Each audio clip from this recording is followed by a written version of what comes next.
Yeah.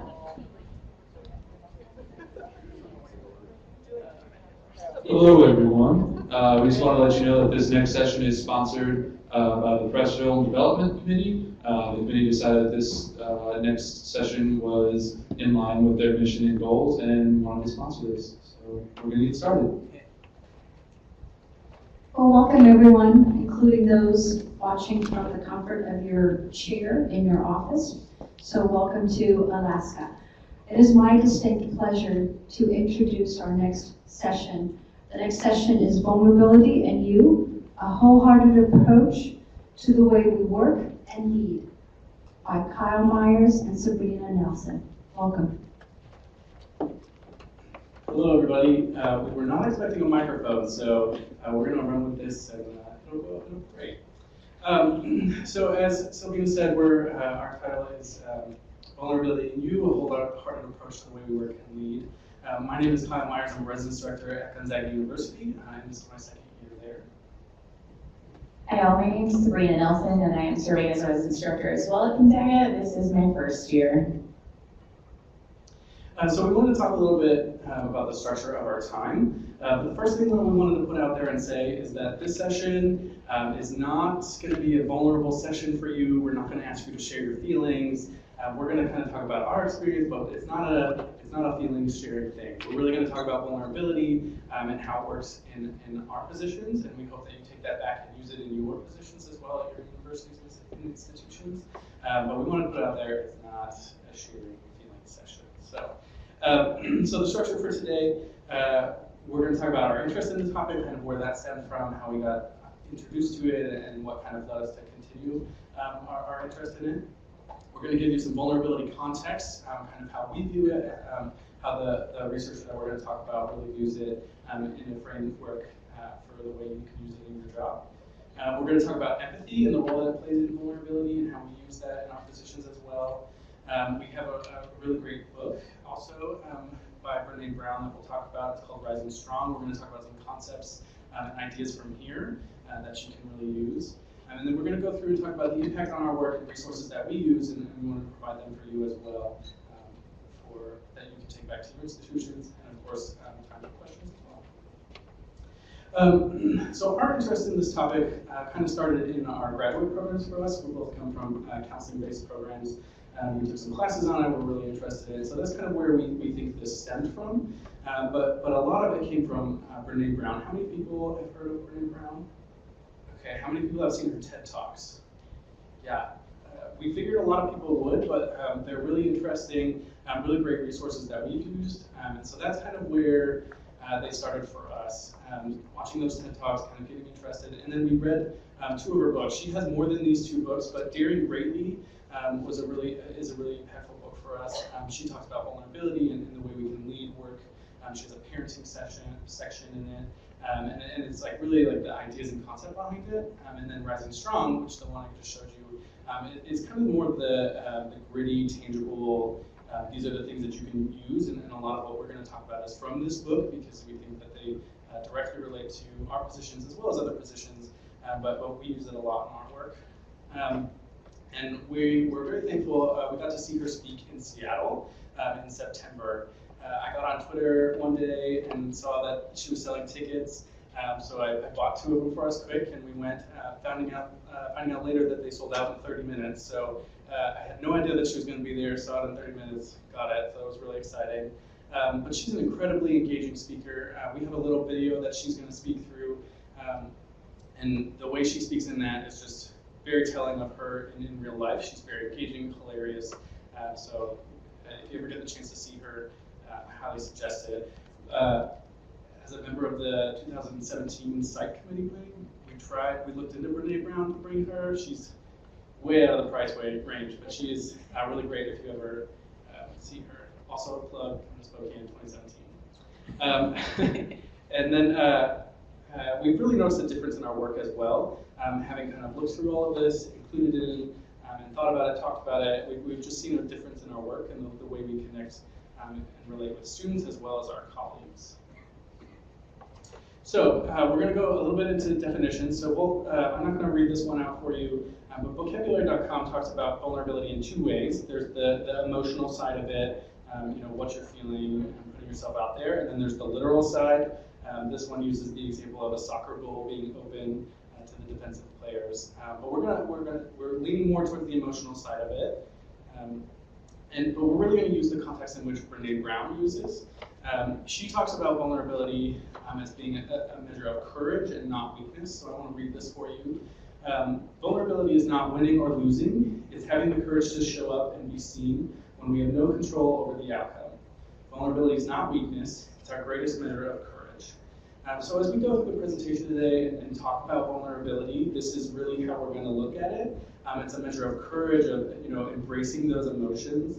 Oftentimes people see vulnerability as I'm weak, I'm not strong enough, I'm putting myself out there, people are going to look down upon me.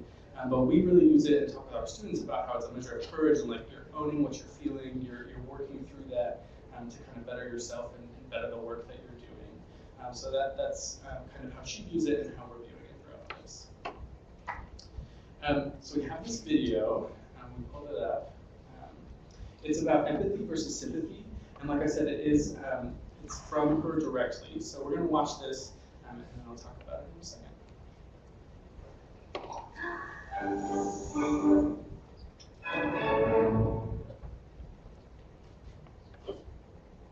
So what is empathy, and why is it very different than sympathy? Empathy fuels connection. Sympathy drives disconnection.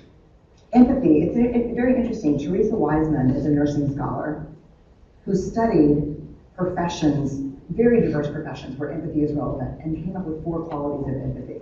Perspective taking, the ability to take the perspective of another person or recognize their perspective as their truth. Staying out of judgment, not easy when you enjoy it as much as most of us do. Recognizing emotion in other people and then communicating that. Empathy is feeling with people. And to me, I always think of empathy as this kind of sacred space when someone's kind of in a deep hole and they shout out from the bottom and they say, I'm stuck, it's dark, I'm overwhelmed. And then we look and we say, hey, I'm down. I know what it's like down here. And you're not alone. Sympathy is, ooh, it's bad, no, you want a sandwich? Empathy is a choice, and it's a vulnerable choice, because in order to connect with you, I have to connect with something in myself that knows that feeling. Rarely, if ever, does an empathic response begin with at least. I had it, yeah. And we do it all the time, because you know what? Someone just shared something with us that's incredibly painful, and we're trying to silver lining it. I don't think that's a verb, but I'm using it as one. We're trying to put the silver lining around it. So, I had a miscarriage. At least you know you can get pregnant. I think my marriage is falling apart. At least you have a marriage. John's getting kicked out of school. At least Sarah is an A student.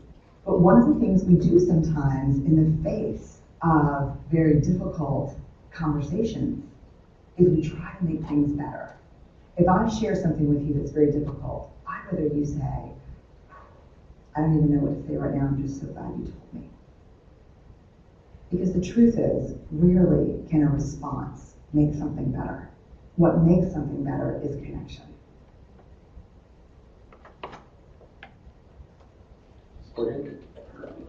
So how many people had seen that video before? Okay.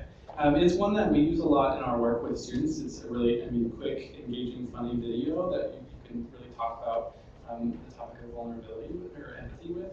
And we thought it was important to show here because when we work with students, student affairs professionals, it's really easy just to be like, let's fix the problem, like, this is happening, but this, like, at least, and it's really important for us because when we're working with students, we kind of try to take that out of it a little bit to create that connection of vulnerability and empathy and putting ourselves like with them. Whether or not we know what a student is going through exactly, we like to use this a lot in the work that we're doing. Just being able to I'm there, I'm with you, like, I can't relate to this, but I'm so glad you told me, has really helped us a lot in working with students. Because they come to us all the time in different capacities, and using this video has really helped us. We also wanted to show up because it's a great resource for you to use, talk with students about. Like I said, it's very engaging for students, and the ones that I've shown it to really seem to enjoy it. Oh yeah, I feel like it's a really great way to look at it. So. And then I'm going to turn it over to Sabrina. She's going to talk a lot about Rising Strong, the book that I mentioned.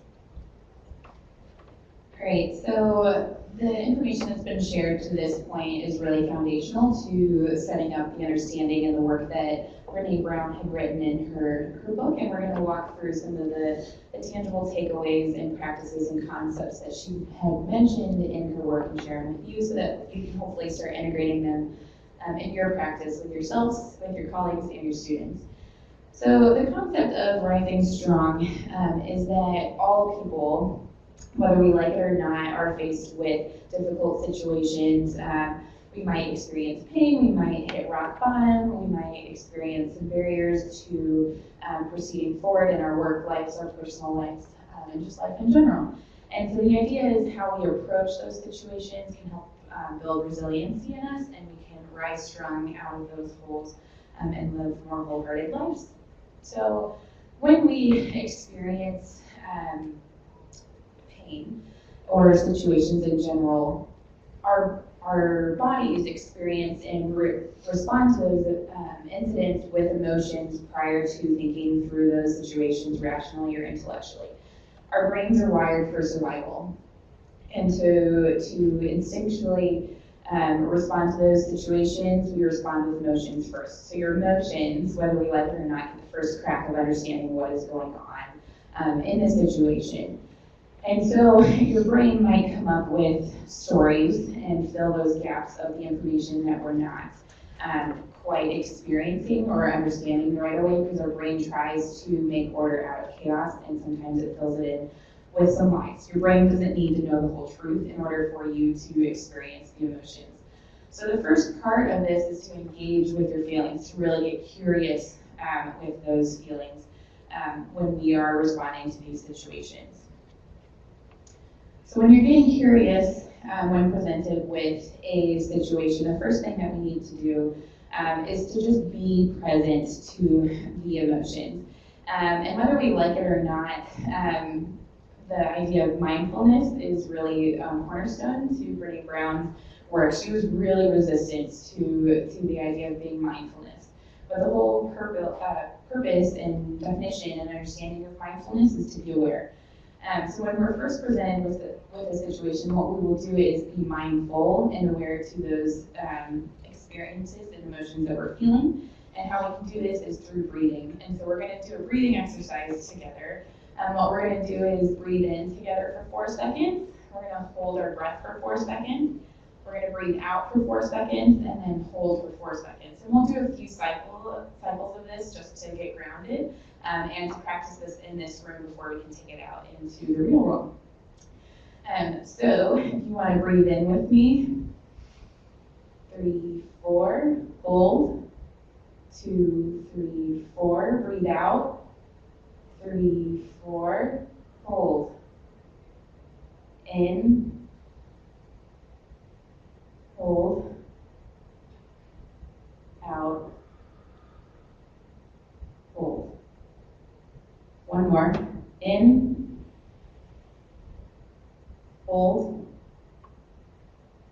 breathe out, hold. So thank you for engaging that. Hopefully in that moment you became a little bit aware of what was going on internally in your body, maybe what you're thinking emotionally or processing kind of let you slow down and really be present to this moment. And Brene Brown really thinks that this is really important to becoming aware of these emotions. So becoming curious, you start with those breathing exercise, just be present to the emotions, and then start asking yourself questions about what you're feeling. So you're having an off day and you're being really critical of your peers or your staff members. Why? You're really overthinking something that somebody said in a meeting. Why? You're really concerned that somebody else got picked for a project that you were hoping that it was going to be assigned to you by your supervisor? Why are you so frustrated that so-and-so got picked instead of yourself? It's okay to ask these questions. It can be hard. It's very hard to face our real selves because sometimes our true selves and our true emotions can be ugly and it can hurt. We put so many masks up. We have many barriers to protecting ourselves. And we have so many ways of deflecting pain that this can be hard. Brene Brown has listed and found some trends and ways that we offload the hurt. And there are some really good ones listed in the book and listed, I think, on her website as well. And so if you're curious of the different ways that people kind of offload this pain to not experience and rumble and reckon with this ugly truth that is the self, go ahead and look at that region there. But some of the ways that we do this is it's a lot easier to be angry than to be frustrated and feel those emotions. So I might be angry if we're involved in a situation together.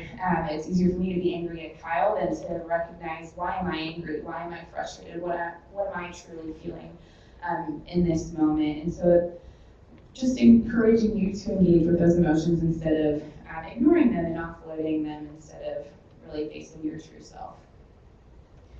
The next step is to write down your shitty first draft. And this is a term that Brene Brown used. So if you don't like the language or you're going to start enacting this with your staff members or your peers and you want to use some PG language, you can call them stormy first drafts. They're also just stories that you're making up and telling yourself. So our SFDs, as I'm going to refer to them moving forward, unless I slip up and say shitty first drafts again, are just ways that we are processing through these emotions. So we took those initial getting curious about our emotions, breathed in. Now we're starting to recognize, okay, what is really going on? Brene Brown really encourages you to externalize this. So you're gonna write it down. Write it down on a sticky note, write it down in a journal, text message yourself, write it down in your notes section in your phone. I just highly recommend not doing it on Twitter or Facebook or out on the social media world, because the better job you're doing with writing your SFDs, the uglier, more embarrassing, and more kind of like, ooh, I hope my boss didn't see that, the moment those SFDs are said.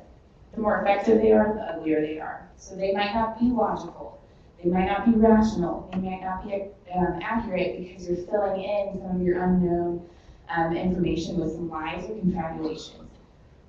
SFDs can be structured however you want them to be. They can be 3 to 4 sentences, they can be bullet points, but some ways to think about constructing your SFDs is to go ahead and say, the story I'm making up in my head is ... I'm feeling ... My emotions are, fill in the blank. I believe this about this situation, and my reaction or my actions in this moment are. So after we have gotten curious about our emotions, we're aware of what's going on, and we've externalized this SFD, we start to own our stories by challenging the SFDs that we're making up in our mind. So you're going to start asking further questions. You're going to ask yourself, what are the true facts about this? What am I making up? What assumptions am I making up because I don't have all the information? How can I get that information? What do I need to know about the other people involved in this situation or the other moving parts of this context? How can I get that information? And what am I really feeling? Was I honest in that first breathing cycle of being mindful and really getting curious about my emotions? Or do I need to sit down and really rumble with those emotions a little bit more? And what role did I play in this situation? How did I contribute to this? What steps did I take to get us here? The beautiful thing, and sometimes the ugly thing about challenging and rumbling with our SFDs is this could be quick. It could be 20 seconds, it could take days, it could take 20 weeks, it could take 20 years. It really just depends on how honest you're being with your SFDs and how honest you're being with yourself in your challenging of these SFDs. In my own experience, sometimes it is quick, sometimes it is long, and you just gotta embrace the ugliness and be brave to be vulnerable and really show up to the questioning of the SFDs. So when we are able to make this breathing, getting curious about our emotions, writing down our SFDs and externalizing them and not letting them own us and challenging them, when that becomes a way of practice, a way of life, Brene Brown calls this the revolution. You can't undo this. You can't unlearn what you've learned. It becomes a way of your being. And so we really see a lot of resilience when people start to revolutionize the way that they are experiencing difficulties. And then two, this resilience is reflected in people are able to recognize these hard situations as learning opportunities for themselves instead of having a student affairs professional say like, hey, this is a great learning opportunity. You start to see that change talk in people. You start to see people recognizing that like, I'm gonna get through this, and the way that they approach life looks very much differently. So, when we deny our stories, when we stuff those stories back in the back of our brains, when we offload that anger, when we don't rumble with those emotions, those stories start to define us. But when we own our stories and we start to challenge the lies that we're making up in our heads, then we get to write the endings of our stories and truly rise strong and move forward through those difficult aspects of life. So hearing all of this, we want to talk about the impact it has had on our work. So by doing this, rumbling with our emotions, kind of figuring that out, we've noticed that we've had more wholehearted and strong relationships with both our students, but also our colleagues. We're really able to work through, Sabrina and I are working together. This is what I'm feeling. This is how it's going, and really being able to be mindful of those and then talk through that has really helped a lot. Not just with each other, but all of our colleagues. If you ask the other Gonzaga folks, they'll talk about how we mention vulnerability and SFD all the time. So we use that a lot, and then we also use it with our students. We've noticed that by having this, and we'll give some examples, it's really helped our relationships with them. We've also noticed that we're better at self-advocation and communicating our needs and our positions because we rumble with these emotions, we kind of figure them out. We're able to better have conversations with our supervisors, talking about, this is what I'm feeling, this is what I was thinking. I know it sounds ridiculous, but I just need you to know this, and then really work through that and talk about it. It's really helped create some really great conversations and self-awareness for us, and how we're putting ourselves out there, which leads to the last point. We're more self-aware of our impact on our community, in our halls, on our campus, and then in our department as well. So we wanted to talk about some examples that we have for us. I have an example of working with a student, and then Sabrina's going to talk about kind of more on a professional level. But we wanted to talk through them so you can kind of see them play out a little bit.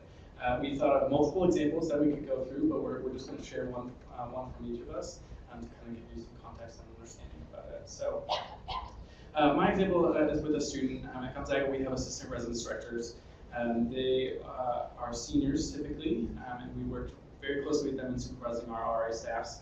Mine is very great, one of the most impressive students I've ever worked with.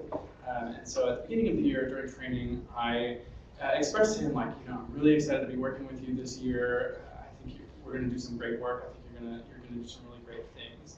And this was very early on. He was my RA last year, so we've had that relationship built up. But during training, I said that to him, and he was like, thanks. You want to write me a recommendation for law school? And that was the immediate thing he said, and I was like, oh, okay. I'm putting myself out here telling you that I'm really excited to be working with you this year, and this is the response you have. So figuring out those emotions, rumbling with those. The story I made up in my head was, he's going places, he doesn't think he can learn anything from me, he's just here to get a resume builder, he just wants the recommendation, that's the only reason he's doing this work. And so I sat on that for 3 to 4 weeks just because we had a good cordial relationship, it was really nice, but that was really hard for me to put myself out there in that aspect, and then he just immediately wanted a recommendation from that. So once we talked about that and shared that with him, he was like, I didn't mean it like that at all.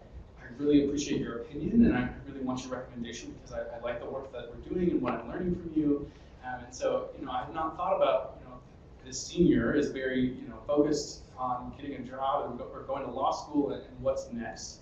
And I didn't think about that going through that. So I reckon with the emotions of he doesn't want to learn from me, he doesn't want to work with me, he's just here for the recommendation. But once we talked about it, really learning that really helped. So figuring that out, working through those emotions, and then talking with him eventually, and it was a couple of weeks because we did have a good relationship, but I had to sit on that for a while. So. So mine is a little bit more personal on the professional level as well. So we use StarRes on Gonzaga's campus, and part of our administrative tasks as residence directors is to read our duty logs from RAs that are submitted each night. We also need to close out incident reports once we've completed working on them. I had been going through and closing out my duty logs on the online platform of StarRes. You change the workflow to it being open, or are you adjudicating the incident report, and then is it closed? And I go through and change the workflow to closed. However, it doesn't list as closed within the list view, or like the open title, like this is the duty log, the date, and such. It lists as open. And so our supervisors had emailed us just reminding us very early on in the year, or we hadn't talked about this, I suppose, at this point, had asked us to close out our duty logs and such. Well, I go in and I look, I'm the only residence director with all of my incident reports and all my duty logs open, and so I'm frustrated, I'm nervous, I've been closing these, I don't know why I'm the only one, was this email solely directed at me? And so I started asking myself, am I not approachable as an employee? Why would they send this blanket email? Why wouldn't my supervisor just come and talk to me about this? And so I got a little frustrated. And I know in my mind, rationally, this is such a small thing. It's no big deal at all. But the emotional and physical reaction that I had was oh, it was tight in my chest. I was very anxious. I was really worried about my job performance. As I shared, I knew my job, and so I was super concerned about my performance in the job, and I experienced that imposter syndrome. I don't feel like I'm good enough at what I'm doing, and so to have this one, maybe the one RD that's not doing my job, I was ah! So I literally, had that physical response. I was ah! And I remember talking to Kyle, I think the next day, and then I was really processing through this. I eventually went to my supervisor in my next one-on-one, I think it was a week later. I was hey, I experienced this, just wanted to let you know, and I know it's silly, but my supervisor was very open to it because I presented it in this, I know this is irrational, but this is what I'm feeling. And it was also a really great way for my supervisor and I to connect on more than just the task level. He got some insight into me on how I perform in my work and kind of how I respond to situations. And so that was a really beautiful moment. But it was just tough to, I think it's a good example because I knew rationally that this was nothing to fret about, but emotionally and physically I was having a response. So that's why we wanted to share this example of an SFD, because it could be huge or it could be something so minute as well. So what questions can we answer for you all? Sorry, here are resources first. So just some of her books, some of her TED Talks are listed as well as her website. There are a lot of downloads on there, links to her TED Talks and videos and YouTube videos as well. And some of the photos that we used in this, or badges, they're on there as well, and she lets you use them for free as long as you reference them. So, okay, again, questions, what can we answer? And two, please note, we need to use the microphone, so if you raise your hand and I'll walk over to hand the mic. Individuals watching from outside, you can type in questions as well.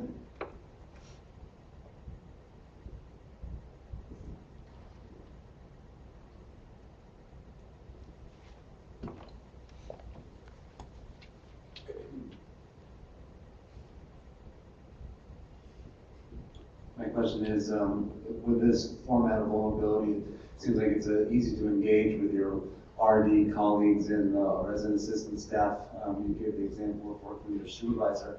How would you engage in this conversation on different political levels of mid-level management, director of Res Life, CHO, and engage them in those conversations to make them aware that this is something that impacts the job that you do at those different political, perceived political levels.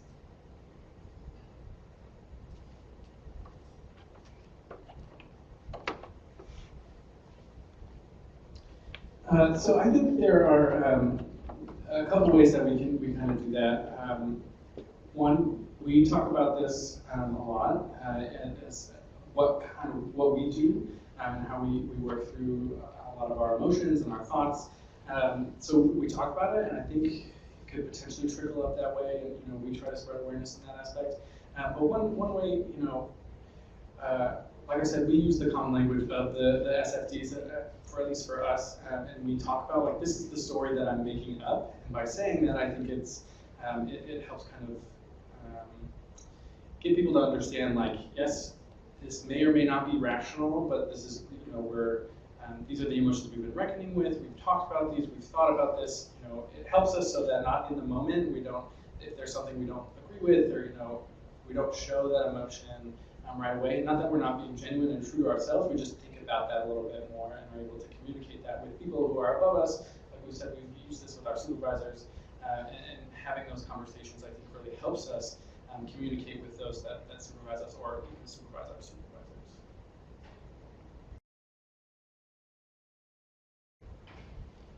So I'm really interested in how you create that culture. I'm really interested to hear how you kind of create that culture through RA training or whatever that you do, development throughout the year, to kind of get them to engage this, because I think this could be a really great thing to use in my work.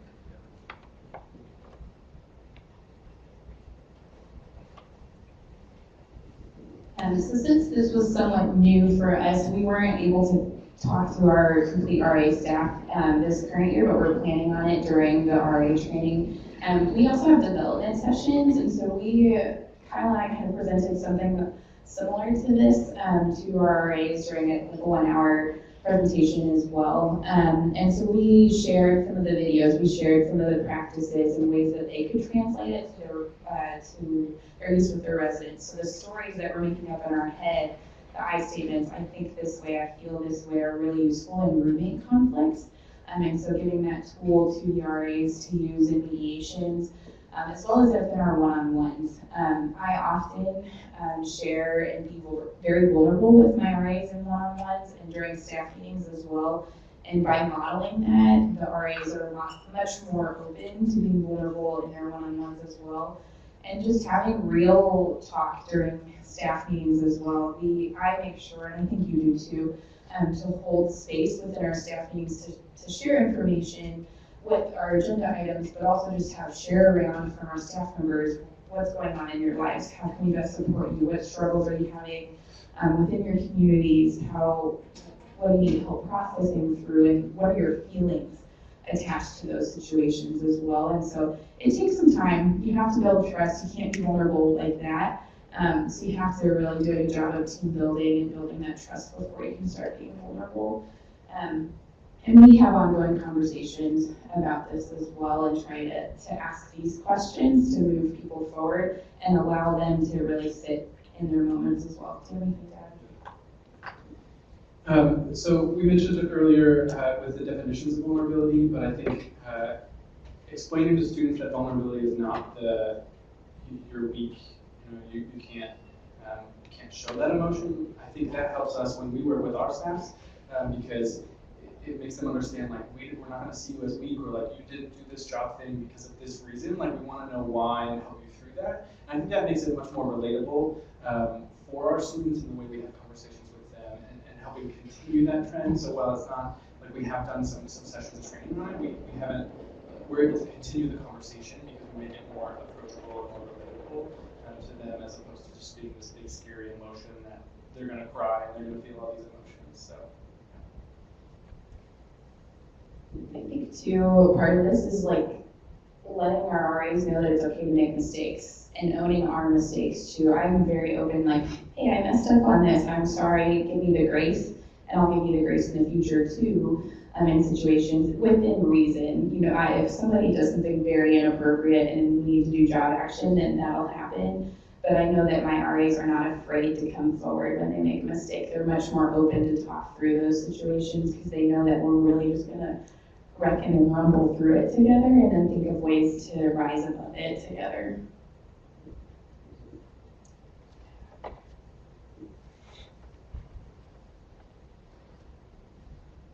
So with the aspects of vulnerability, you discussed how it could be able from 20 seconds to 20 years.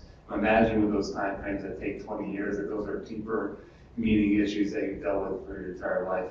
Are there opportunities to engage with mentors of vulnerability or campus resources such as health and counseling services to discuss those vulnerability opportunities, right, outside of the 20-second time frame for those deeper issues?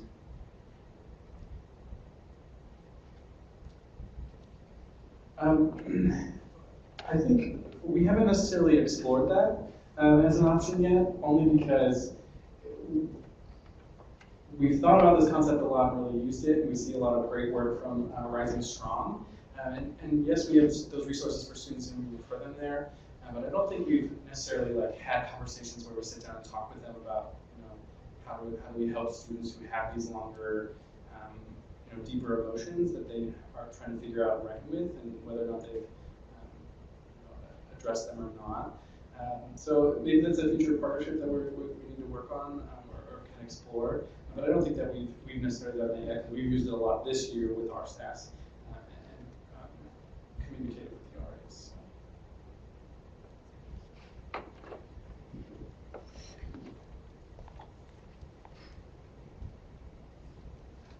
So I've read Rising Strong. I'm a big Brene Brown fan. And I think one of the things you brought up for me that I'm trying to parse out, maybe you have some experiences, when the rumble or the reckoning can take so much time, how does that align in our profession with standards around timely feedback or timely accountability, but also honoring and trying to give people time and space to rumble or reckon?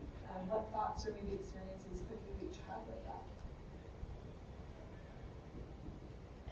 that? So the more time that I get, like a heads up that somebody might need an extension on deadline, I think the easier it is to work with individuals to extend those deadlines. But I think too, it is a tricky balance. And I don't know that I have the full answer to this, you might, but it is just a balance of being communicative about it and being really open. And so I think that relationship building is really important to then kind of walk this line. When is it okay to an extended deadline? When is it not okay? And helping people process through that. So the example I gave with my assistant resident instructor, I did sit on that a couple weeks. It was about 3 or 4. And in my mind, I think about this even when I say it, like, that's a long time to wait to have this thing that happened and then move forward and talk about it later. So I dealt with that, but I think by sitting on it, I was able to use more than just that example within that feedback. And so, if there are larger things, I think that time looks a little bit different. But for me, we are supposed to give timely feedback and sooner. But it really allowed me to sit on it and recognize that this is how he had communicated with me, and it took more time to do that. Where I think if I addressed it that day or the next day, it would have really been rushed, and I wouldn't have been able to flesh out my emotions behind it, and I think it would have been less grounded and giving that feedback and talking through that. So while I don't think that all of them will take 4 weeks or so to give that feedback, and there will be some that are more immediate, it gave me time to ground it a little bit more, provide more examples, and to really talk through that with him.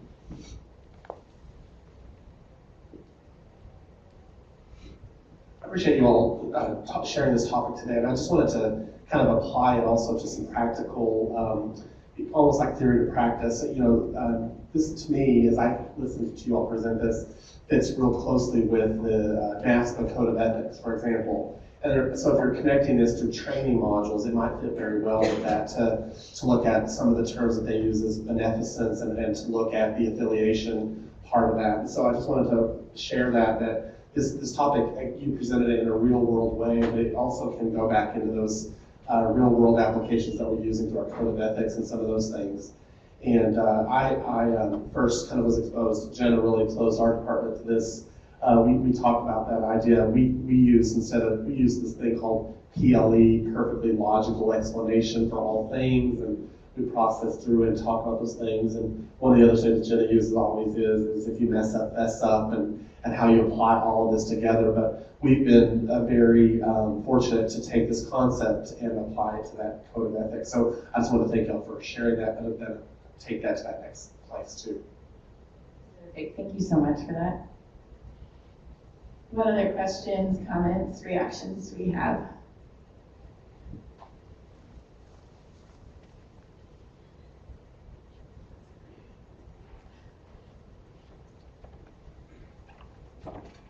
So we have our emails up here and our Twitter handles. We also have business cards if you want to come and grab some of that. We love talking about this. We're happy to share any resources. Like I said, we've got this resource page as well because there are actually things you can take. Her website has a lot of resources, printables. She's got worksheets. She's got things you can post on the wall. Talking about going through these emotions. So it's a topic we're really interested in, and we're happy to continue the conversation here today, or even if you email us or connect with us on Twitter. So if there are any questions, we're good to go. All right, let's give a round of applause.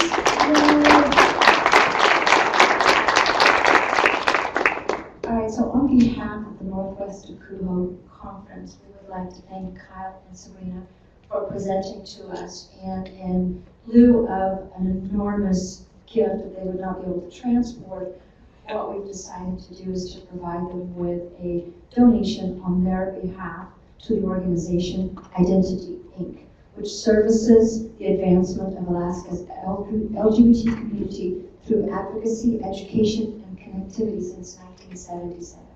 Again, thank you very much for your presentation, and have a wonderful afternoon.